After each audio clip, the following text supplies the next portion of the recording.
Allez, faites de toutes les nations des disciples, les baptisons au nom du Père, du Fils et du Saint-Esprit, et enseignez-leur à observer tout ce que je vous ai prescrit.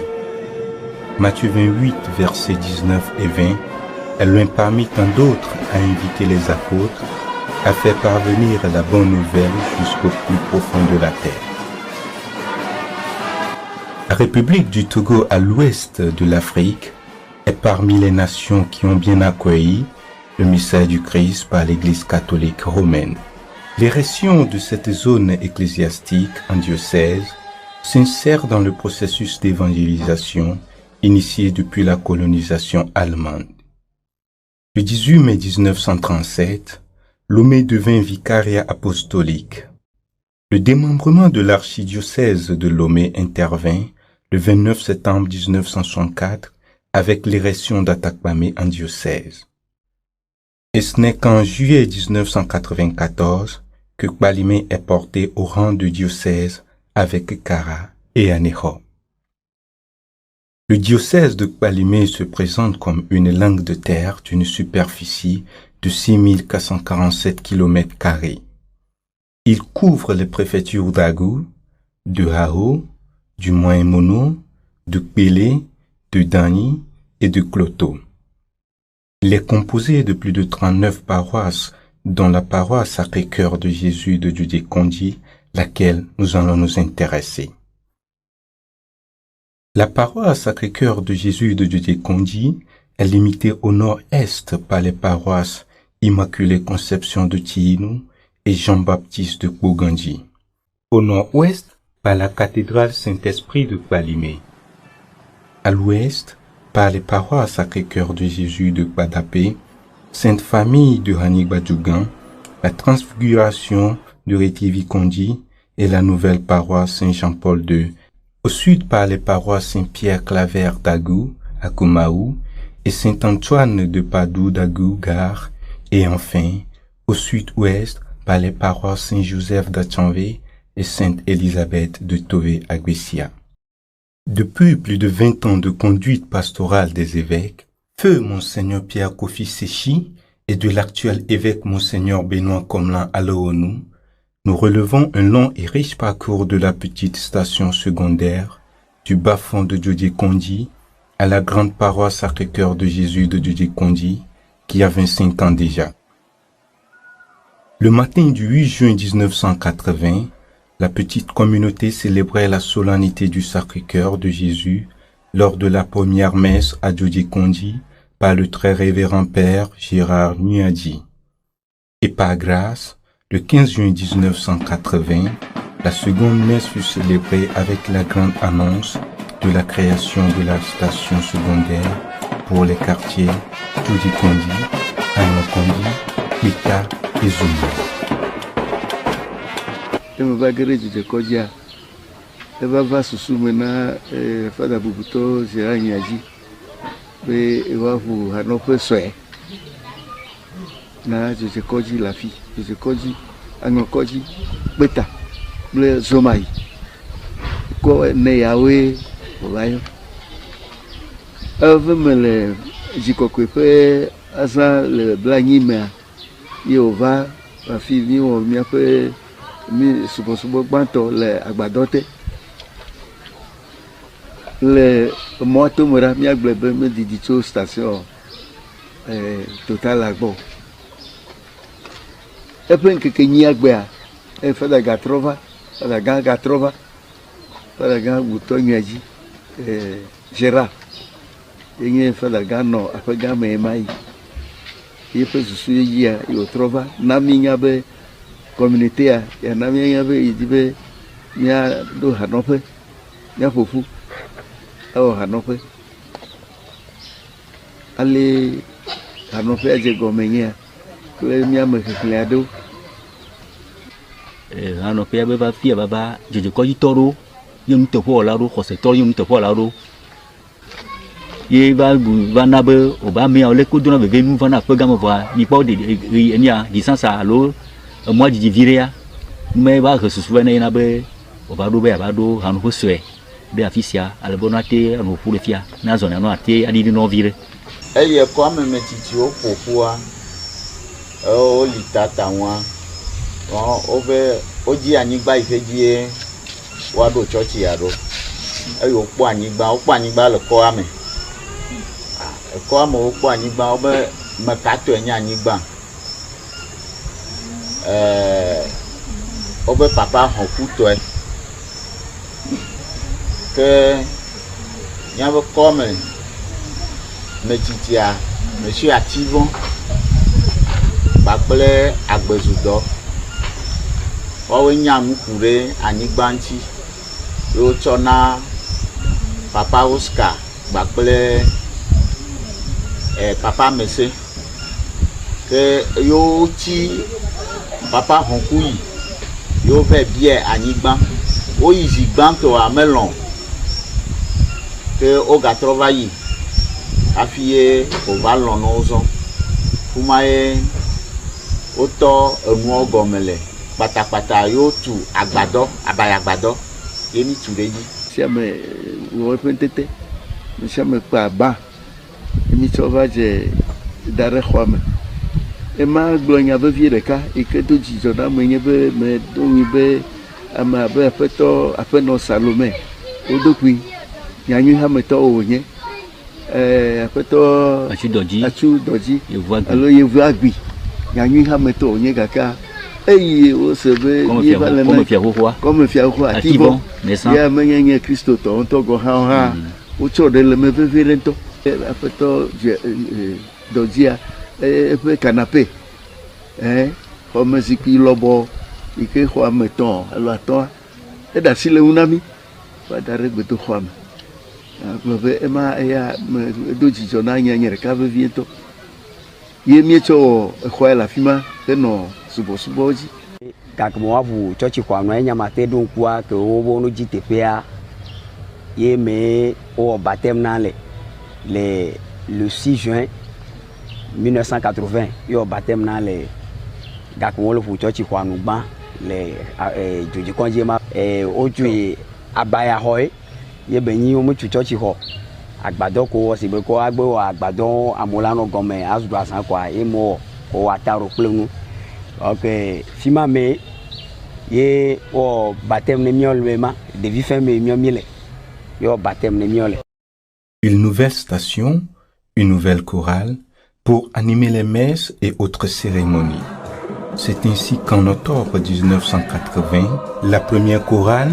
prit le nom de Sacré-Cœur en souvenir du 8 juin 1980, fête du Sacré-Cœur de Jésus. Le vieux de nous là, on a bien. Ma bleu gbene o baba wo nisazi velia ike bolo bien fe go dodo gmanto le afrika bla nyima mea be ma gbe a eyo no la gaba de gbe fa na mi bere eneme idibe ado ha no fe na mia joji be ma gbe ke yo le ji haji ha ga ike ne le ha no fe la fia ike cho nko ake Yesu fe ti go kwe we nko a yo le ji ha no fe ma le papa Oscar fa se eleme madame Messa emi sebe o de church le fia e me da sila programme ntia yama o church gbantoa le 8 juin 1980 dimanche toema le 6 juin church gbanto ko wa il y a un jour de Sacré-Cœur un vendredi 6 juin et je gbanto ko fa Daniel dit doit fournir le fia emi po le que no ilo bon considérant wa gbeko wa wa ni va church ye o ko mi na programme mi va church ye le que mpobe haji ha be George na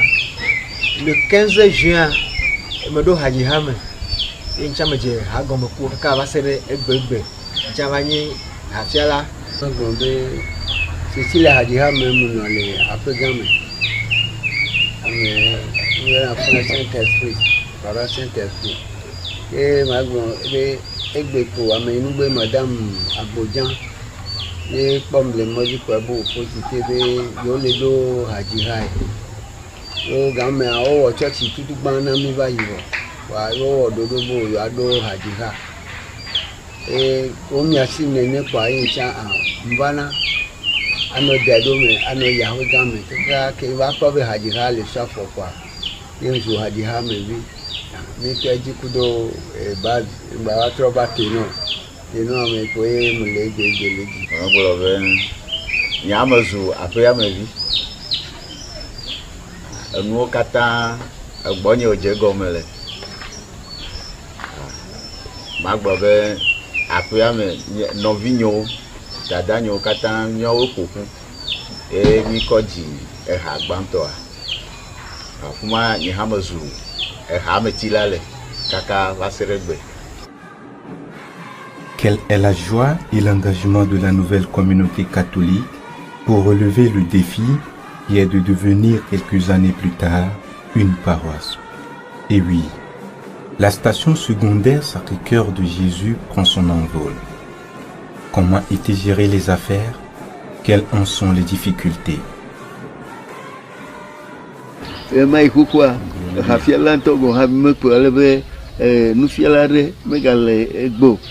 Mon de fafa apeto akliku aguawe il est professeur d'anglais me de yevo gbe fiare malo ya Jonathan quoi il va ma globe il va to je rafia gomme le papa Oscar papa me webe jikokwe pa anope aje gomme afimo ina rasrope lema dimanche gene mi autoti ya fata omba mi va tu fata omba bien me tutoa ye o le do monseigneur de sa vie monseigneur bishop de aneho ba fata su bon ojoyi ti bien ko on gba programme fata ko na juju kan be baba to teme juju kan yo am ju homo dade bo dem so papa et aggrabe vespa mi ya gamia fata ko mno fata ko chacha so mo bayi ataka mo ko ji ni ataka mo ko ji fata francis a divin le funu chachi wa fata ko nyebo lekin yo rito hostoni jua fata bo mave fata mate wa imdo chi onye de manani ni na fata betu ko fata efi omle mo molikia walikia pa mave ko papa ni mabaso komino ntrova juzu kwanyi va ko papa ke mana komino ana be papa tete mko ko boabe mi va cadre va so komino là-bas voilà comment on honore quoi j'ai fait la célébration de la parole et papa tengue vana papa tete vana communion. Relevant au jour le jour le défi, quelques années plus tard, Jodje Kondji bâtit une communauté de fidèles à la suite du Christ. La station secondaire devient une paroisse à part entière, avec comme curé fondateur le très révérend père Léonard Nyandi. Jodje Kondji a votre zouranope. Yangblebe Odacia Baleate le EP Apereka alors fa cheke la cheke voit Deliame. C'est la date direction de la paroisse de Jodje Kondji le 6 octobre 1996. Donc il y a le FIMA les préparation de la paroisse pratiquement. Yado Gunupe na Hanope Evedoye Nyamewa le Fima Abbé Jean-Baptiste Nene. Donc Amiado Gunupe na Hanope. Doma et Episcope Bubuta biato assigné de Mao. Le Jodje Kondji veut flouer. Allez Hanope Zegomea. Que mi a fait no agle dona le ser abali oglene quoi. Ah yaha menona ame awonti menleome afimi wo khogbanto la fima ya pa plo khwamitu khwami o mi va kwebe ne subo yodo le kura be leti wo ma lo mi awo sa subo do wa e de afu wo be mi wo afu kaka mi khojo ni na be leti to va na mijo da contera de papa so nu fa ya ye wo branchement na mi ye mi sana le khwame de cadre de funami les mains yebe appeli cadeau yoke mi mata pe vi o de funami ne sovedo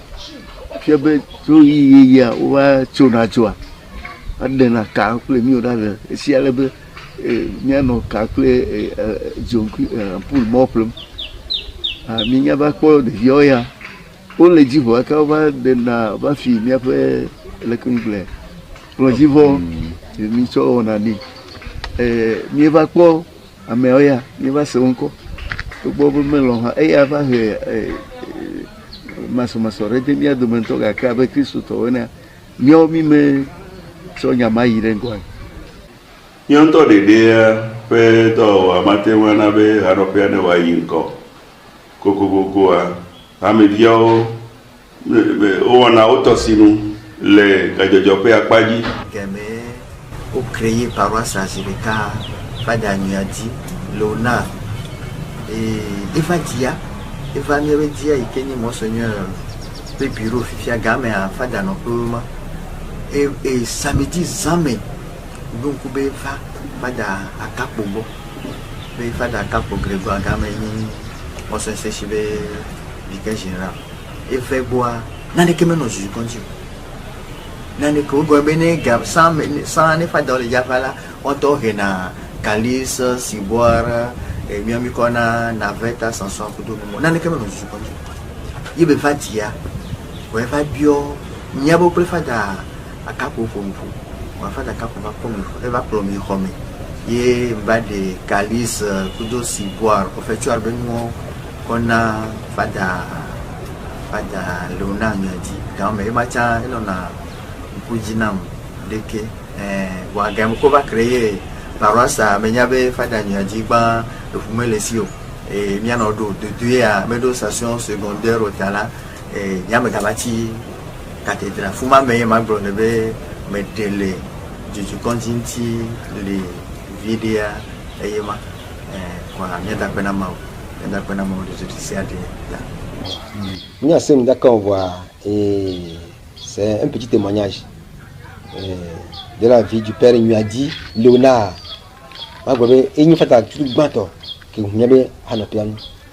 C'est un père qui s'est sacrifié, qui s'est donné pour la paroisse. Et comme il qui au déva et humlesio et momlesio. Et fi que n'y va humlia et je dis le tu vois bon. Et tu sais bien 800 mètres ni la diwa. So ka bo là-bas chotia. Vois ni ba mea et je la force de fond la choti chaque matin. Et vana kabacha. Et nous vegoimbe et ou pastoral de proximité. Et gombe et presque à monsieur Boto les mêmes pea n'a dit c'est pas comme. Ana fou pas. On va go après quoi Fada va de dire là comme. Et gombe n'importe le choti de dimanche ko nyabe semaine que la passe doit n'a dit de bala comme ba ko. Hadibe o wabe a monsieur Boto les ko dia umni amado tomni nyabe ha meto vakia o giti Fada n'a dit. Quoi mi va bien be épiscope no père wa pere mianti wa eba do gare mea wa le keke nami o se de ba paji que le garçon keke ye o wa ple nami na de ko dia be do ma hi catéchisme lo wa bedelo wa te dore dogbe ye nye keke o ple na nami keke o ma tia nami ya bo buzele ka o be jona mi de kare yo tara ka vi va tana zo les ozo hame ale pali me amengo be mio Fada Léonard Nyadi ke ho na hanofia magbobe ne mi le hajifia evana va fiona mi difo mo ha o ke mi manya wa into so na ro pidi ava va fiomi haji diole difo mo me na we comité me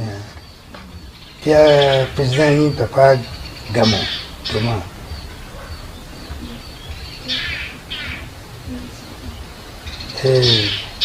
Secrétaire Eni,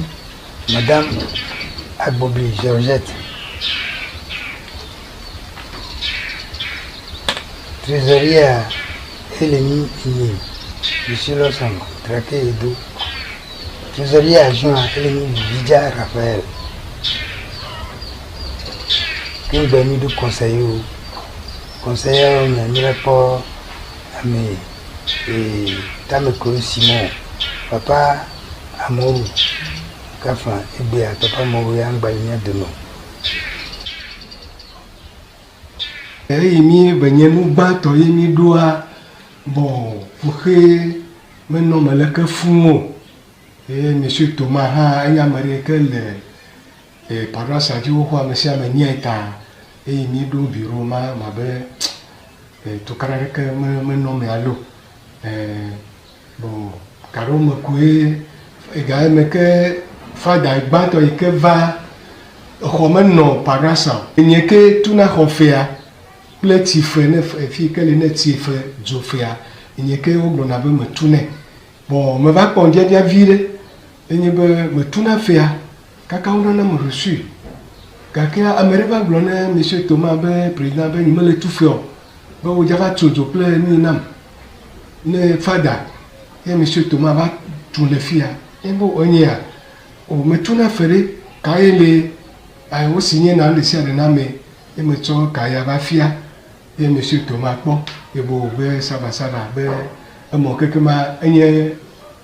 beaucoup pour la messie ma ben dia ma ko nyama po vire le donya o homme agbolema. Quelques mois plus tard, la nouvelle paroisse Sacré-Cœur de Jésus de Djodjekondi fut sommée de déguerpir de son site occupé aux dépens des propriétaires. Il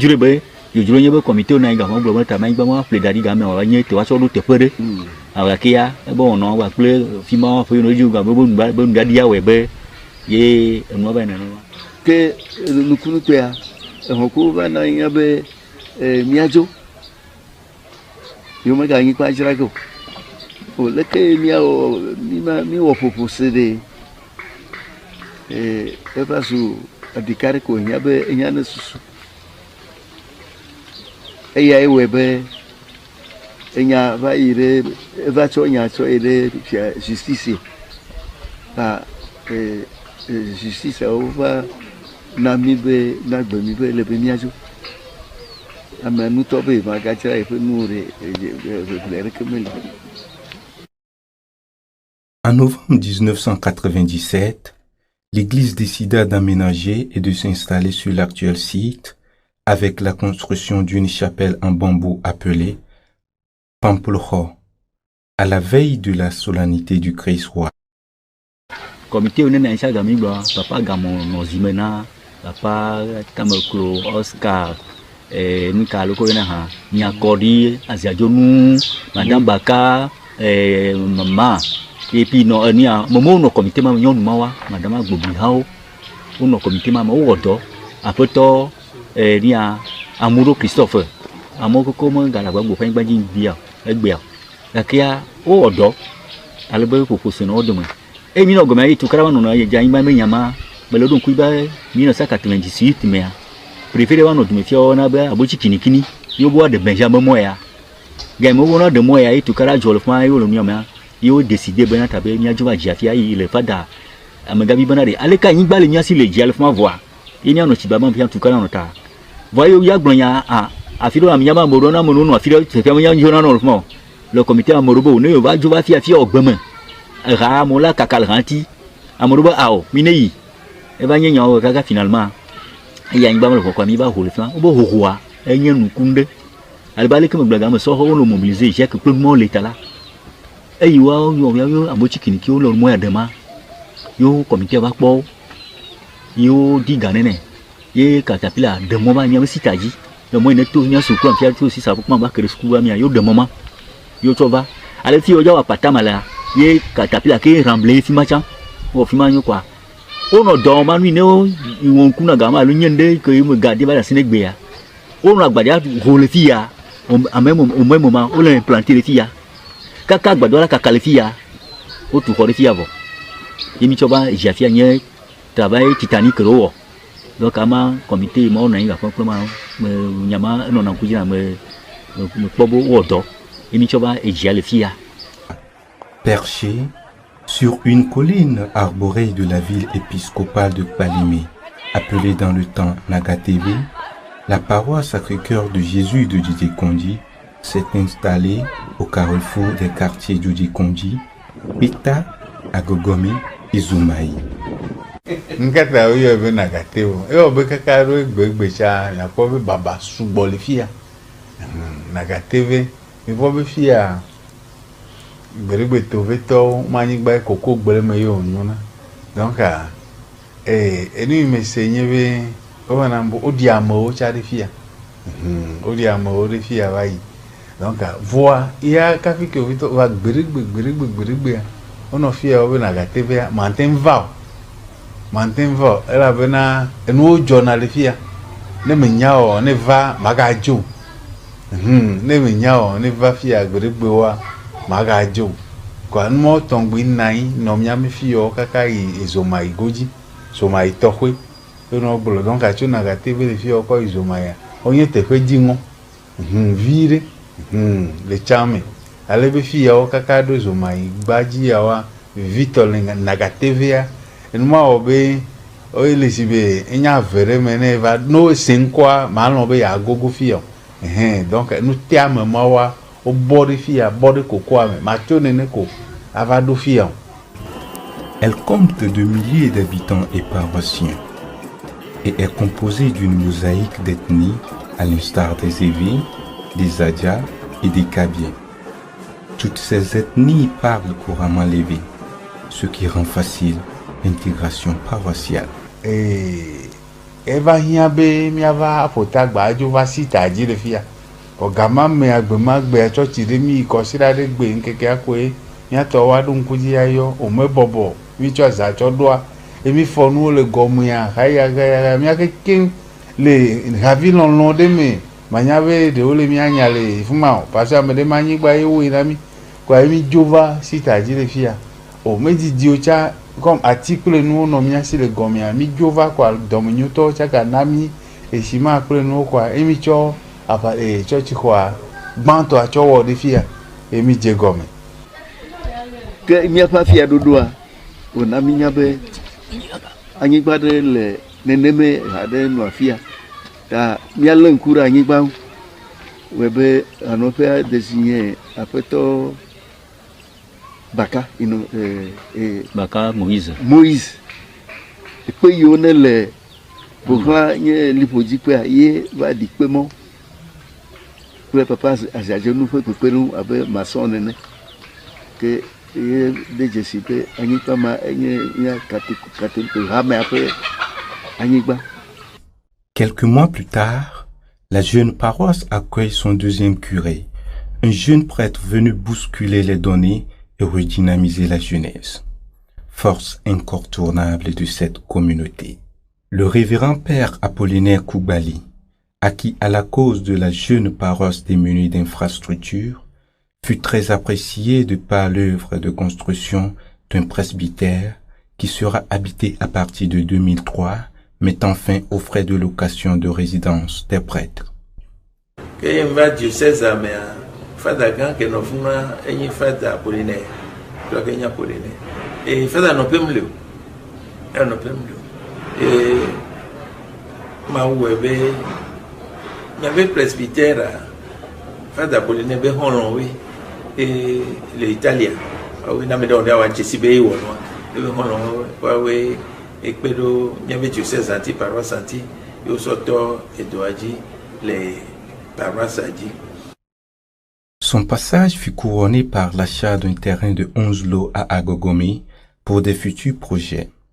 ce qui est actuellement cédé à la nouvelle paroisse Saint-Jean-Paul II d'Agogome. La jeune paroisse sera surprise par la démolition de sa chapelle en bambou par une violente pluie. Comme un seul homme, la paroisse a su restaurer le bâtiment en quelques jours sous l'œil étonnant des habitants du quartier.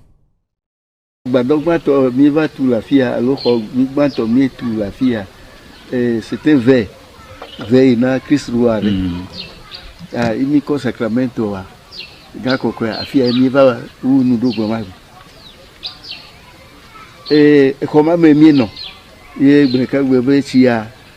de ku va do buruko agbadaka una kemia ya me le comment anu mi agbugba tiloja ni ga dareji matro imegbeji hafi ni mi agola fia me nya agbado de deko ni afa pire vantotera no anyi we ya gbo na mi be ni o mabu na agbedo ko me bereka ni anu no fon vivi kake on donne dire kako va ni o mes matinal o trojo ira pe me kaka o be atroba e ko me gabali gbadɔma le afi ma mi wɔe kaka ku anyigba simitia mi lɔ kekekeŋ le afi ma ye mi va tsɔ remplacer le afi ke ma ƒe gbadɔma ƒe gbagbamea eye mi ge be awɔa eye mi gada ɖe eye wɔ be ololowu eye me mi nɔ le gɔmea. Fada kple mato me game mímira gbe wotrɔ ɖe le te iti ɖe dza eye agã ɖe ƒoƒoa tsɔtsi xɔƒoƒoa me mi yina tsɔtsi ɖe emu zame mate mia yi tsɔtsia nu sia nu le anyigba fifia le ke woawɔ kpatapata fada kple mato me va yɔ mɔnseigneur yewo va fifia le ke polyvalent me fia wova tso ati gãmawo ye wo monte funa ye wova tɔdzi zi ɖeka wova projet wova tu tsɔtsi wɔwɔ ya. Comme un miracle, la communauté catholique de Djodji érigea quelques années plus tard un vrai édifice architectural, une église consacrée le 17 novembre 2007. Eu do episcopovo. De média ciso de conde. Fada bubuto vicaire général, seigneur fada capo grégoire. Et me biobe paroisse ko ele palime avec paroisse si odo avec paroisse et nevo. Comme moi paroisse et on avait cathédrale à y aller beaucoup. Paroisse kanye et chieno hale. Et ma plombe si odo les witri est velé à ton lien, mais il y a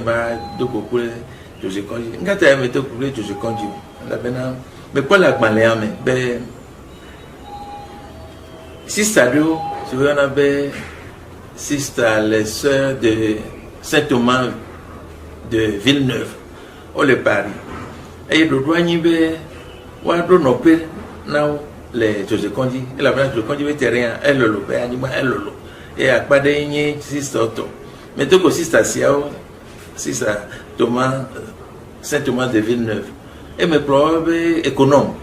va terrain dit, va terrain mais ah TPC tel que tu le fais bon moi ça. Et ouais non TPC ni que tout banto. Mais ni que tout play et à nos pères bah que tout banto play paroisse avec TPC ni et ben ni bandi. Baba yegia aglobe nyamdonku azagba to azajuma do si me ochochi de Jose Konjo kwa kona de Konjo ma hogan e mo bla so pa yeto so tu nyina susu de na be o le bale me be ville me kenye ville épiscopale la chochi ho kenye paroisse Sacré-Cœur ma bomle atu abe ekpe ho ne no agbeto be hoya ele senye ho nuito me le gbedo do rami be gbedeka ma wala pele mianti e miatu ma wo de gbando susu ava mi menya le ke mi hele tamabu ko mo fe didia monseigneur alors nous fait va ko va do gbedeka ndi be do amejoro va mi agbo be ide ya ba venu va tu beto fonam ta wa do go me rupe oh ah nuka dimo ngoti la be gbogbo ne ma drum ku be emi enyi italia nyono de epena de mianti e va lo ma tu ma ho de le akata eti mo ho de akata embia be la gba te pele mianti agba tu mon hobu ma e bebe ah yo me so gbe to dora mi e va ve me be e va no be va bien be fike mi atu mon hodu ma e be ah mi atu lo paroisse ona be Jose Kondi e funa mi atu ma ho ma tu ado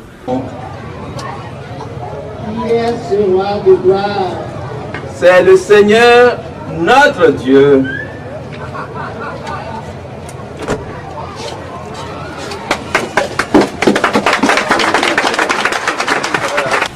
Non, mais le coup, Azan, et mes pères morts, et je compte, il m'a n'y a mis en tombe donc pour pas d'avis tout que les noms pas d'avis tout que on a dit ça va bonner, et popoué, et so maudit, et bébé, miao, comme Seigneur, consécration, et pas d'avoir, et on avait Bariga. Il était là. Oui, mais il y a des photos, comment consécration. Et il était là. Et quand j'ai mis une rite d'admission pour le prix de soutane, na fadalo, les fada ont bien beaucoup américains et une fada Pierre et les une fada Gan, les Tchionou, à Pageli, et un aura de me et mi soit pour nous.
a duré 5 mois, jour pour jour, car la première pioche a été lancée le lundi 18 juin et la consécration ce jour 18 encore, 18 novembre. C'était le filet de la pêche miraculeuse.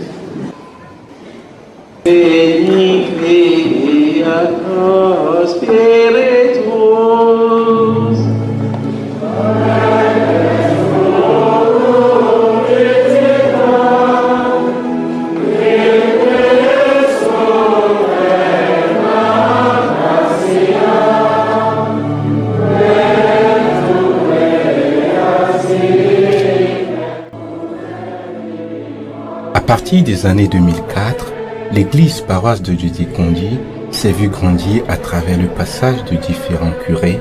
administrateurs, vicaires et religieux. Que ce soit par les révérends pères Sébastien Alabi de 2003 à 2006, Prosper Akpemado de 2006 à 2007, Victor Mouvi de 2007 à 2010, Olivier Degbé de 2010 à 2013, Yves Thierry de 2013 à 2018 et Georges Akotia à nos jours. La paroisse a compté plusieurs réalisations, tant physiques que spirituelles. Plusieurs conseils paroissiaux ont également partagé la vie de la paroisse depuis sa jeunesse à ce jour, à l'instar des feux Paul Agonon, Thomas Gamon, passant par Angèle Adim, épouse Amouzou et parfait. Et maintenant, prions Dieu notre Père. Notons que la paroisse Sacré-Cœur de Jésus de Djodji-Kondi a été bénite au travers des consécrations de plusieurs de ses fils et filles à la vie religieuse.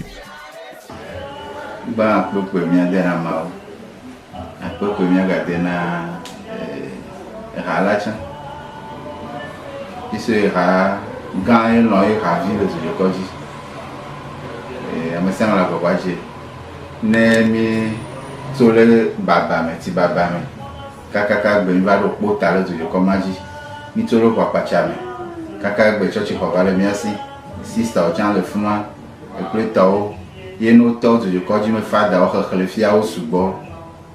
fada ma bla le fada ma selen chala o le fada je de akro le ju holo mo le apete Samuel o le nchamele fada nyasimbe Jean le kaka mina amoga longo de onami Louis Victor Jérôme amoga lea akpekpe míadena mawo ke menye ŋuti la medede mawo ko woanɔ míabia be gbɔgbɔ me tsitsi tsã woanɔ le ame sia me ne kɔ eƒe asi va. La maison ne sera belle que si chacun reconnaît sa part de responsabilité. Fada akpemado ye kan nimida odo le hanofea eno na mianti fada buwo ko tu han na ne me edo ye magbon miagba so akpedada han so ene miame fada Yves Kejo le miagbo yam ke magbon au composé hymne ne paroisse Santoko hymne elle miasi présentement ni ben notabana no bena no jihama fidia enya toure ke marqué me pole be totro ke va do hia mele ha no foro fois esu mio miasi bono site bono ji joji konji me hymne de o pa ne ha no fe fidia milate aji sans problème donc me dak bene fimo ke fada ko no odo me sia me kata odo me popolo kere no miantia me sia me kata wo to ke bate wo. Les artisans de toutes ces vocations ont été les différents fidèles costos, catéchistes et serviteurs de cœur. Cette marche au service de la mission n'a toujours pas été facile pour certains d'entre eux. Afi ne ma va globe ma fidèle ya nuka echo. Breka be mi va misa le kosiragbe. Le fada dans be game. Mi va misa ma fidèle de comme va. Comme y de capé noani. Vo no communion na ne ha no pe ya ke nglo o fada de ka wo do ya come sere do kunye me be ne pe a 3 ma fidèle. Te me sere do kunye me ne. Va ke pe a 3 e covid va wa ma va venir. Asia va jetini wa meyi ya tepe do am fa wa ga kene juwa be ya wo ya awe fafale ala bena ne idono roboa e dono ame ko me to no wo mplewa abro be la me ya mesia me ne be catholique ha me vie te mane yi roboa ne o me am wo pompo na wa ne me nya wa bi cho me ga ya yo wa ga ke ya mina ije na ba mi no ayi mi no na wo mdene ko si be mo be yoyo ya mo be doya mi mate wa glona re ke be menyu vise se leme be se se ha galeme va mi leji e mi awe be vie to le mi di jo popo no na menye na do be si agbe. La paroisse Sacré-Cœur de Jésus de Djoudé-Kondi a eu la chance d'accueillir deux congrégations religieuses à l'instar des sœurs de Notre-Dame de Nazareth et celle des sœurs de la Visitation de Sainte Marie. La communauté catholique de Djoudé-Kondi comptait 3 stations secondaires, à savoir Sainte Élisabeth de Tové-Agbessia, Christ Roi de Tové-Dibé et Saint Jean-Paul II d'Agogomé. La station secondaire Saint-Jean-Paul II d'Agogomé est la dernière à être érigée en paroisse autonome en juillet 2021 et s'est vue accueillir son nouveau curé le dimanche 24 octobre 2021. Depuis décembre 2014, les chrétiens catholiques de Djoudé-Kondi se retrouvent en communauté chrétienne catholique de base entre autres. CCCB, Saint-Pierre et Paul de Pita, Marie Théotokos de Djoudé-Kondi, Saint-Sauveur de Zoumaï. Aux côtés de la chorale Sacré-Cœur, première chorale de l'église, 6 autres chorales assurent le lead vocal de la communauté. La chorale Saint-Jean-Bosco, créée le 31 janvier 1986. La chorale Marie-Reine en 1992. La chorale Voix des anges du mouvement CVAV qui anime souvent les messes des enfants. Elle fut créée le 20 juin 2000. La chorale Écho du ciel, formée par les jeunes dans les années 2000.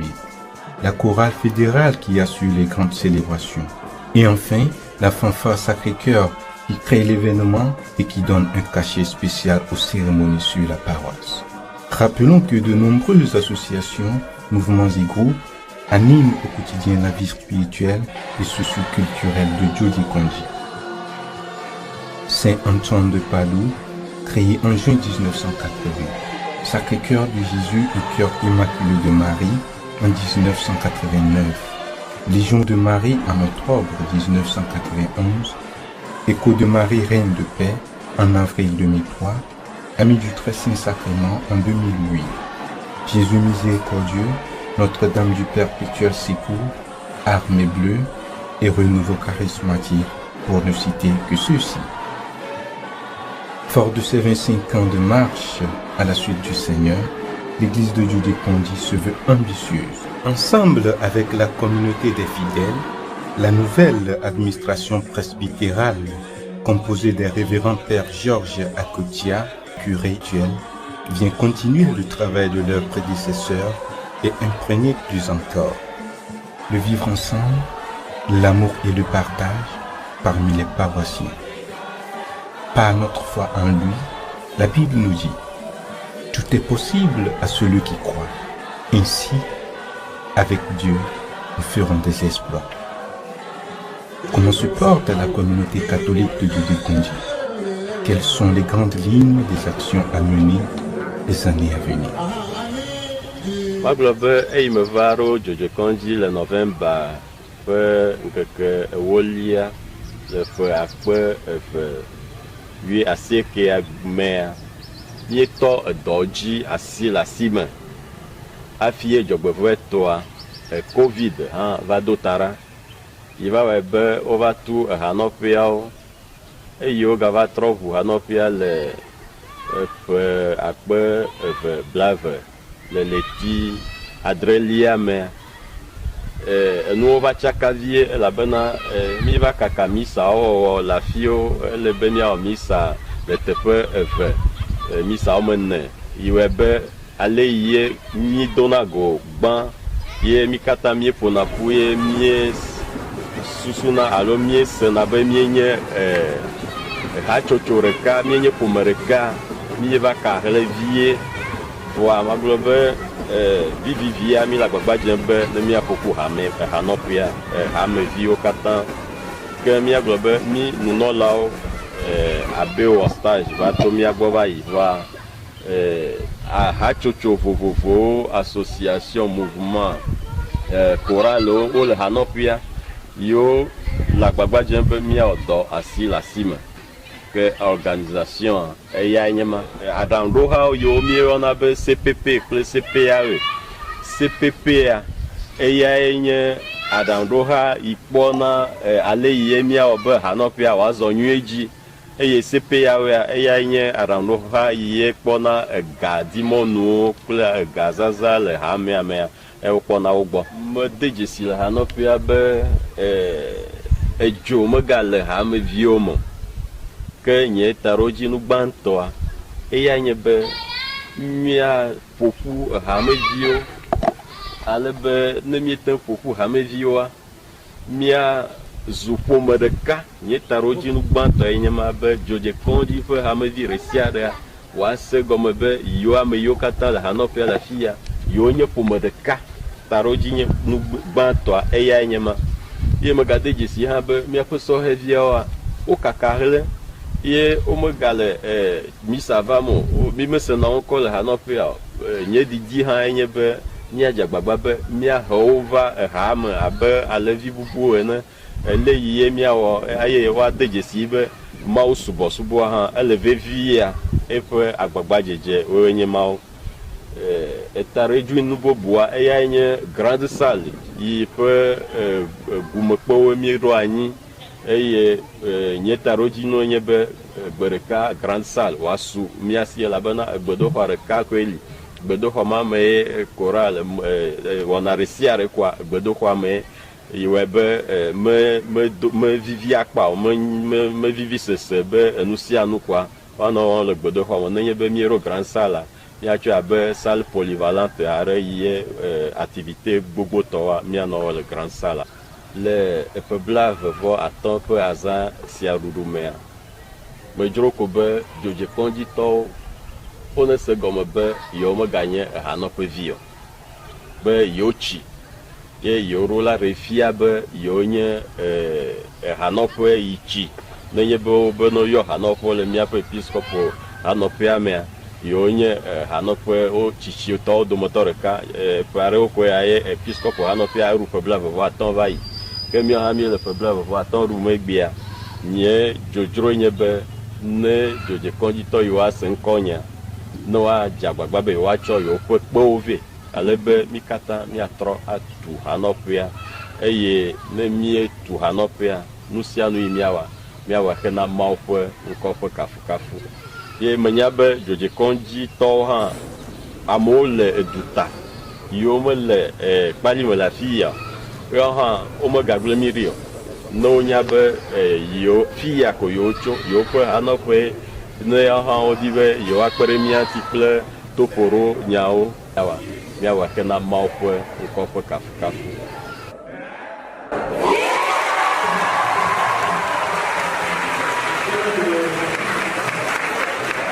25 ans déjà, ça se célèbre. Alors les meilleurs vœux à toute la communauté catholique de la paroisse Sacré-Cœur de Djodji-Kondji, aux braves femmes et hommes qui ont travaillé à l'enracinement de la foi catholique dans cette paroisse. Toutes les reconnaissances à leur œuvre pour l'amour du Christ. Papa Gamon, Maman Messan, Papa Guédé,